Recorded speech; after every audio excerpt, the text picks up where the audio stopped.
So the Davos WEF Forum in Davos 2026 is happening. It happened this week. And James O'Keefe went undercover, and he got them to admit all the stuff that was called a conspiracy theory about people talking about chemtrails and the pollution that governments and private people are putting into the atmosphere under the guise of fighting climate change. Okay? World Economic Forum elites openly admit that chemicals are being sprayed into the atmosphere to cool the planet and even onto the food supply. One insider admits most of these operations are handled by the military, carried out quietly and behind closed doors. James O'Keefe went undercover at the World Economic Forum Davos 2026, capturing officials on camera, admitting to what's long been dismissed as a conspiracy theory. So let's watch a little bit of this. So we invest in these technologies to assist with the warming climate, and the effect of sulfur dioxide in the atmosphere will help block some of the warming.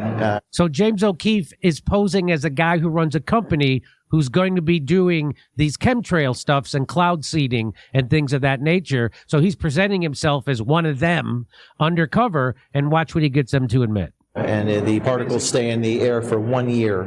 So, and actually we're speaking to some of the airplane manufacturers and to see if they can emit some of our technology into the atmosphere to help with the global warming. That's right. Fantastic. Yeah, climate. I mean, we don't like to use the term climate engineering. It scares people. So we prefer. But for me, being an engineer, I think that's actually what you do. Oh, yes. You can have financial engineering, you can have, I'm sure, climate engineering, because it involves something that's more scientific. Yes, exactly. You're an engineer, you understand. It's from Sweden, right? Yeah. So we don't like to call them chemtrails. We don't like to use this. So what do you call it instead? Well, we call it aerosol injection. Aerosol. It's kind of like little droplets. Okay. And the droplets form in the air. Okay. And they stay there for a year. Yeah. It's modeled kind of a mini volcanic eruption, actually. Yeah. I mean, aviation fuels have some sulfur in them, so it creates some sulfur dioxide emissions naturally, and that does have a... So this is a guy's name is Kennedy Ritchie. He's the president and CEO at 4Air. And so it creates some sulfur dioxide emissions naturally, and that does have a cooling effect. Cooling effect? Now, this guy, Kennedy Ritchie, who runs a company called 4Air, spoke on stage, and he says on his website that he wants to, quote, decarbonize the aviation industry. He actually told me he was trying to eliminate contrails entirely, but then brought up cloud seeding. A lot of the work actually came out of the military, so they do this all the time. Whoa! Have you worked with them at all? No, because they're a little more closed door about their procedures. You ever heard of sulfur dioxide? Mm-hmm. Yeah. You've heard of that? Okay. Yeah. It's actually pretty cheap to do it. The ability to put sulfur dioxide there is actually a pretty cheap way to cool down the earth. Oh, yeah. So the opportunity for, one or two people to do it is, impressive. He went a little further. He's like, it'd be interesting if the government start doing this over each other's territories on purpose. Like if we start getting to weather modification as a, government, either good or bad. Yeah. The closest one I'm aware of is someone called Airborne Snow Observatory. They do some more like weather, I don't want to say modification, but more like upper atmosphere weather monitoring is probably a better term. Yeah. Now, according to the website Airborne, this is what this guy Ritchie brings up, measures snow depth, snow water equivalence, provides highly accurate snowpack data, is a commercial spin-off of NASA's Jet Propulsion Laboratory snow monitoring technology used to help water managers and scientists. So let me bring in our expert guest on this. Dane Wigington's here. He's a lead researcher and administrator for the website geoengineeringwatch.org. He's the executive producer of the groundbreaking climate engineering documentary called The Dimming, which is available on YouTube, has over 27 million views so far. He's a background in solar energy and has devoted the last 20 years of his life to researching covert global climate engineering operations and in an effort to expose them all and halt them. Welcome back to the show, Dane. Thanks for having me back, Jimmy, and thanks for your continued attention toward the skies, because very, very few people yet have any understanding of the gravity and immediacy of the threat that's posed by what's taking place there. So what that guy just admitted to was that, yes, they're doing this. They're doing this cloud seeding, what people refer to as chemtrails, and it's he's admitted that it's the military that does most of it. Now, is that true? And how do you respond to hearing someone admit that? Unfortunately, James was not able to get at anybody that's anywhere near the root of this issue. As I told you off air, I did speak to James about 14 days ago before he went to Davos. I tried to give him the best rundown I could as to what he might be looking for. And when individuals like the ones he spoke to allude to various cloud seeding programs, they're still not clarifying the separation between cloud seeding, localized, publicized cloud seeding operations, and climate engineering, two completely different animals. And the power structure will still continue to do everything it can to keep the climate engineering operations from coming to light, because the difference is a single engine propeller driven aircraft with cloud seeding might disperse 5 to 10 pounds of material in a single flight. KC-135 can dump 100 tons of toxic nanoparticles in a single flight. And that's what it takes to paint the whole sky filthy white. People have no idea how much material we're all breathing this on our food, water. It's everywhere, ubiquitous. So like when you see something like this, what does that tell you? That is climate engineering. That is not cloud seeding. And there's an effort by the power structure to blur the line between the two, because people don't feel threatened by a single engine propeller driven airplane with some flares on the wings. If they saw a KC-135 military tanker dumping 100 tons into the air, and they don't stay aloft for a year, I want to make that clear. We know from our work with the polymer chemists that some of the descent times, because they're only able to carry those heavy payloads into this troposphere, not the stratosphere. So the descent times are very, very rapid. That's why they're spraying so much. Descent times as low as 12 to 24 hours. So they're absolutely burying our skies in this filth, and we all get to breathe it. Let me show you. Here's one more video, undercover video from James O'Keefe in Davos, where the WEF elites admit secrets about geoengineering, artificial rain, and they say BlackRock is behind all of it. Let's listen. The ability to put sulfur dioxide there is actually a pretty cheap way to cool down the earth. Yeah, I was just at the one of the events, and I support the work you guys are doing. They said that BlackRock was behind all the climate stuff, so I really appreciate that. Got BlackRock behind us. We spoke to a lot of people, and I spoke to this one guy from Denmark, and it was remarkable because he actually said that they would think about doing artificial rain, and he works with DARPA. We're looking at Vanguard technologies for creating a rain platform. Wow. We're working with laser light comms and DARPA. And are you familiar with this? How about SAI, stratospheric aerosol injections? Oh, yeah. Sulfur dioxide in the atmosphere? Mm-hmm. So, yeah, artificial rain, we work in that space, yes. Wonderful. So, again, back to you, Dane. So he's saying there's another guy who's in this business saying he works directly with DARPA, which is the U.S. military. And so you're saying that the U.S. military is doing this. And, well, let me just show you one more. Tom Wren says, I've been talking for some time about the fact that much of the chemtrail spraying comes from the military and secret DOD contractors. That's why Zeldin, who's the current EPA administrator, doesn't have access to this info. That's why RFK can't stop it, and why you can't do a Freedom of Information Request Act on it. Biden declared climate change a matter of national security, so these programs could legally be hidden, shielded from public scrutiny, and funded beyond his presidency. I recognize this post is easy to dismiss since I can't provide public evidence. That's part of the Biden's point. But this is how it's being done. So what he's saying is that the reason why we can't get information on this is because it's being kept secret, because it's Biden deemed it an emergency, and so the military can keep it a secret that they're doing this. Am I reading that right? Yes, it is absolutely a matter of national security. It's much more than just the U.S. military involved. You have militaries all over the country, all over the planet, involved, actively or passively. I'm glad Tom's getting more up to speed on this, because I spoke to him about a year ago, and the subject was relatively new to him. So I hope he continues to research on the issue. And I wish we were talking about sulfur dioxide here, Jimmy. We're talking about aluminum, barium, strontium, manganese, polymer fibers, surfactants, graphene. This is a plethora of toxic materials. So the media pushes the sulfur dioxide part because it sounds benign and natural to people, because that's what volcanoes emit. That's just a smokescreen for what they're really spraying. And right now, as they're waging winter weather warfare in the continental U.S. with Winter Storm Fern, and that's exactly what it is. That storm is engineered top to bottom. And the plethora of toxic elements being dumped into that record warm moisture out of the record warm Gulf of Mexico and Gulf of California, that is highly toxic material. That map is extremely telling. There's not a meteorologist that can walk and chew gum that doesn't know that is absolutely engineered. You cannot create a temperature gradient like that with any natural hydrological cycle. That is engineered top to bottom. So you're telling me this map right here, so explain to me what I'm looking at and how this show proves that this is an engineered weather pattern that's happening right now, this huge snowstorm that's cutting across the United States and this cold snap. You're telling me that this map, so tell me what this map shows us.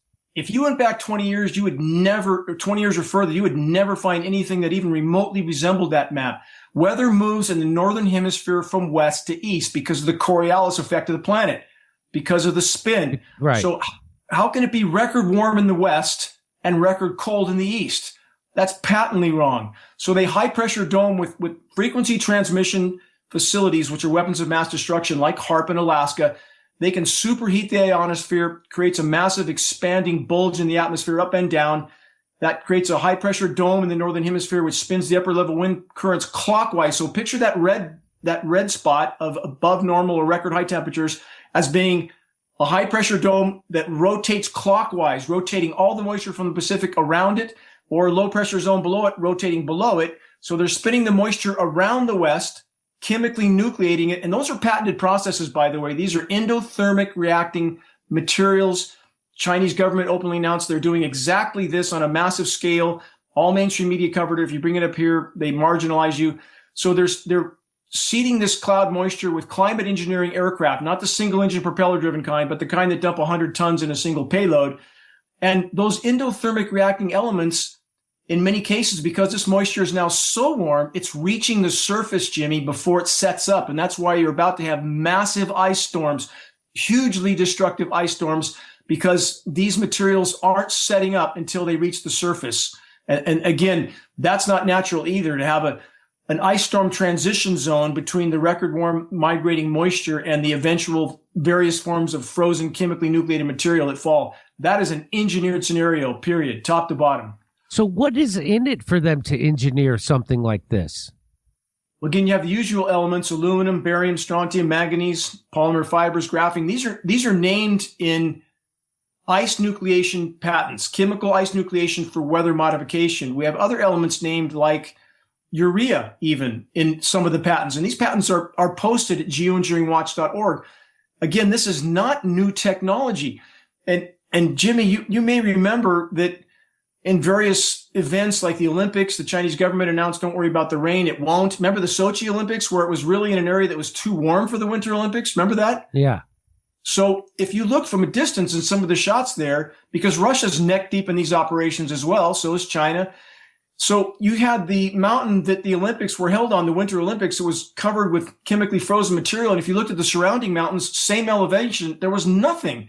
We have a satellite image, Jimmy, of a stripe of snow across flat Kansas, 10 miles wide and 300 miles long. Are we to believe that's nature? So people need to think of their first aid kit. Sits on their shelf, room temperature for 20 years. You mix the cold pack together. Those are endothermic reacting elements. You have ice instantly, chemical ice. So again, this is that on a scale that's inconceivable. And again, so I'm having a hard time understanding what the governments get out of creating an incredible ice storm that's going to hit their own country. What do they get out of that? What would be the purpose? What's their aim and their goal? First, let's start with any notion that any administration, whatever their political stripe, is here for the benefit of the American people. We need to throw that out the window right now. Correct. Second, we have the ability of the climate engineers and the controllers to confuse and divide the population as to the true state of damage already done to the planet, much of it from climate engineering, because it's been used as a weapon of weather for decades, a covert weather warfare weapon, crown jewel weapon of the military industrial complex. So when you create an event like this, it doesn't matter to most people if it's been record high for months and months. Once you create a cold down like this, that's the only thing they consider or remember. And they can't imagine then that there's any problem with the climate anywhere in the world, let alone any warming. So let's put this into a wider context. The most anomalously less warm region in the entire world since 2012 is the eastern half of the U.S. lower 48. Why would that be? That's the most populated portion of the U.S. by far. That's because the U.S. has the biggest military by far, funding as much as the next 10 biggest militaries combined. And the U.S. military has 3 times more atmospheric tankers than all other militaries in the world combined. So this is an engineered event, period. We can speculate about all the agendas and objectives. There are many and they are not benevolent, but this is absolutely engineered. That map is as unnatural, meteorologically speaking, as it could possibly be. And so how do the elites protect themselves from their own experiments? You know, I would ask this too, and that's a very fair question, because most people walk away from this issue because they say, quote, they wouldn't do this to themselves. And again, who are they? Those who print the money ultimately are at the top of this pyramid from every direction. They control media, they control elected officials, they control militaries. But how did they protect themselves from the detonation of 2,400 nuclear bombs? How will they protect themselves from Fukushima, for example, triple nuclear meltdown?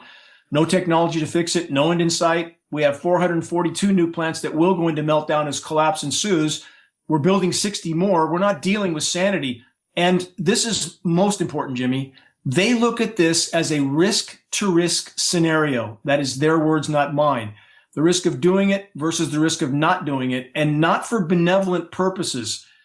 Their objective is to retain their power till the brutal, bitter end, even if they only have ashes to rule over. So again, we have enough examples of human behavior, especially with those in power, that they ultimately don't care about the consequences of their actions, even to themselves, if that's what it takes to retain their power. So I want to show you one thing. I showed you it briefly, but I'll read this is from Erin Elizabeth Health Nut News. She says, this was the sky today here in Florida in the back of our little farm. And she asked, Grok, please tell everybody how an Israeli company called Stardust Solutions is going to come here and start spraying April 1st. I wish it were an April Fool's joke. Give a full list of the billionaire donors, American and otherwise. And so Grok responds. Grok says Stardust Solutions, a U.S.-Israeli geoengineering startup, plans to begin outdoor tests of sunlight-reflecting particles in April 2026 to cool the planet. No sources confirm Florida specifically or an exact April 1st start date. Tests involve aircraft releases, but locations are undisclosed. Knowing investors include Lower Carbon Capital, that's Chris Sacca, Exor, that's the Agnelli family, Future Ventures, Steve Jurvenston, Future Positive Kindred Capital, Attestor, and AWZ Ventures, total funding $75 million from just 13 backers. So, again, this seems crazy that there isn't a law preventing this. So what is the legality of this kind of stuff?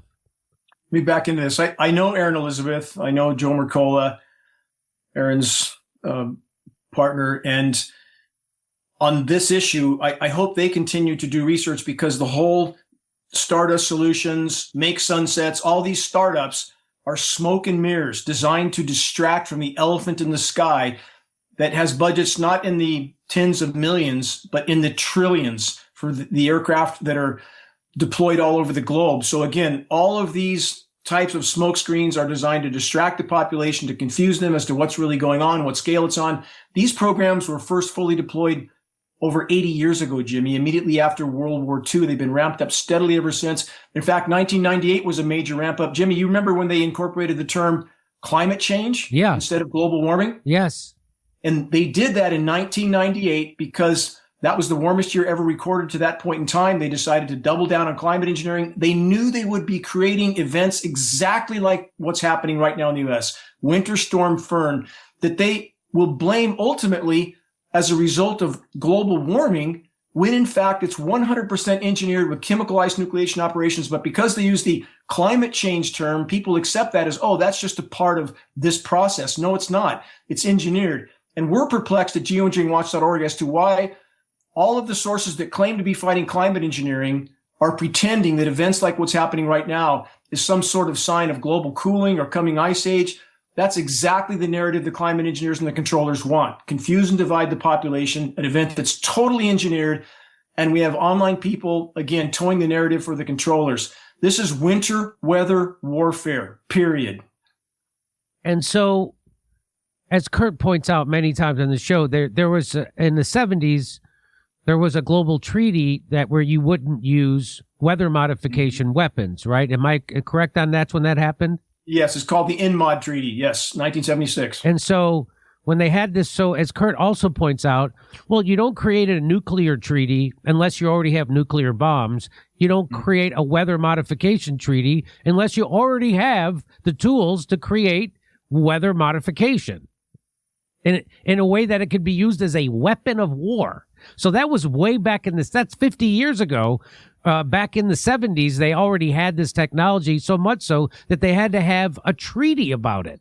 You're exactly right. And that treaty came from the success of Project Popeye in Vietnam in the 60s. The U.S. military so successful at controlling the flow of precipitation over that country that the international community demanded these treaties. But if we go back even further, 1947, Project Cirrus, U.S. military's first announced deployment of hurricane modification operations. And we knew they were beta testing during World War II because we have film footage of the B-17s that people assume is all condensation all over the sky. We found military archival film, B-17s flying in formation, leaving massive plumes, and then instantly shutting off. Did that plane fall out of formation? Did its engines all die? No, that was a beta test because we know they were deployed immediately after World War II. So when people ask, why would they want to do this? The obvious response is, why wouldn't they? Of course they do.